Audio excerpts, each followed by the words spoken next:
Hey friends, I'm Otis Gibbs, and this is my buddy Dean Metcalf. He's going to talk about how a terrible storm led to the making of this beautiful Les Paul guitar. So this is a custom shop Les Paul from Gibson that they built from the tallest tulip poplar in the state of Tennessee, which was knocked down in a tornado. And it happened to be on Andrew Jackson's property at the Hermitage. They took the wood from that tree that fell, and then coincidentally, another tree that came down was a hickory tree that was near his wife Rachel's grave. So this guitar came out, and I was completely unaware of it, even though I'm a guitar geek and love that stuff. And I'm also a president geek. I collect all kinds of goofy presidential memorabilia, a few cool things and real things, but a lot of just flat out goofy, kitschy stuff. So, I think guitars and presidents together, like this is, a match made in heaven for my geekdom. And so I first became aware of it because I saw one listed on eBay in 2000. And I get on there and it was more than I'd spent on a guitar at that point, but it's like, I got to have this thing. So I bid, and I made my final high bid. And at the last minute, somebody outbid me and won. So I was bummed about it. And this is one of my favorite things about just, the worldwide community. Some guy that I didn't know, he didn't know me. He had somehow just kind of been following, this whole thing. And he somehow knew that I had bid on this thing and lost. And he sent me a note, emailed me through eBay saying, hey, I happen to know George Gruen has one for sale in Nashville. So, sure enough, I get on their website and look around. They had this guitar. This is the one I got. And I actually was able to get it a couple $100 cheaper than I would have through eBay, just because of this, guy just going, hey, I saw you wanted this guitar. There's one there. So as it turns out, from what I understand, Gruen had bought this at a charity auction when Gibson was first announcing this. And I don't know any details about the charity event, but bought this thing, just as a charitable deal, whatever. And then so I got this thing. I was just thrilled with the idea of putting together history. And I love stories of wood and, rescuing wood or, using things. So I love that idea. So tulip poplar, I believe, is Tennessee's state tree. It's definitely Indiana's state tree. If you don't know much about Andrew Jackson, his nickname was Old Hickory.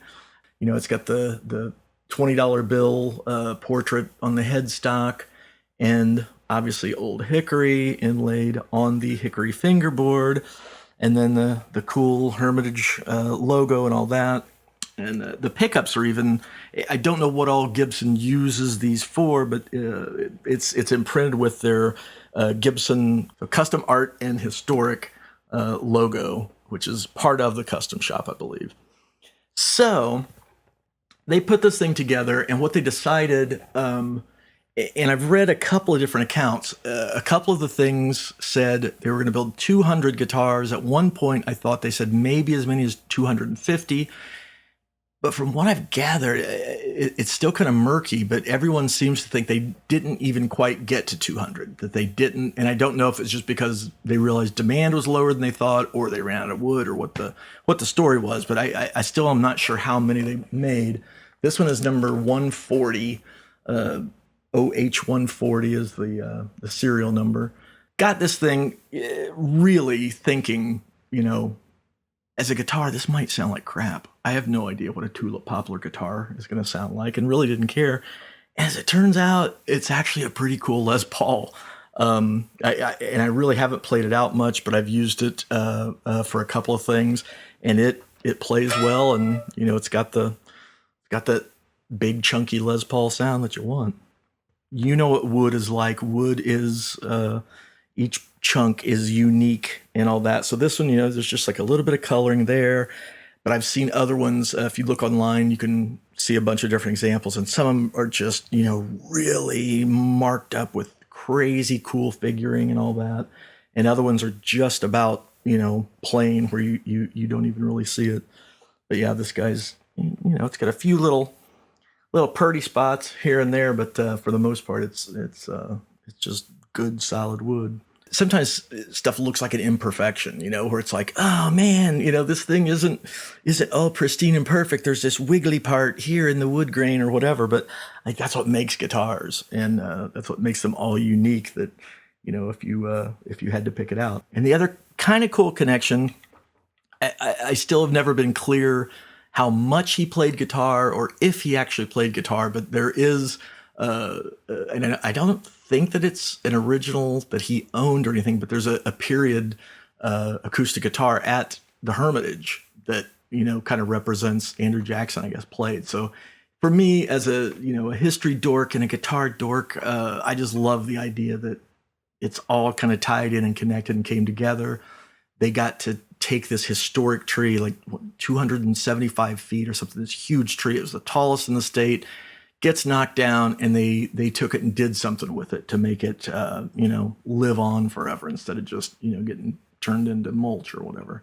So the one time I did play it out and about was I have a goofy band called the Electric Amish where we dress as Amish guys and do these parody songs. And on the Bob and Tom show, we were doing the Electric Amish at Live Day, which is a in-studio thing where all these different bands play. And so I brought this guitar, and it's kind of funny because I'm I'm playing this character, this Amish character, so I'm talking in this goofy, silly, cartoonish voice, blah, blah, blah.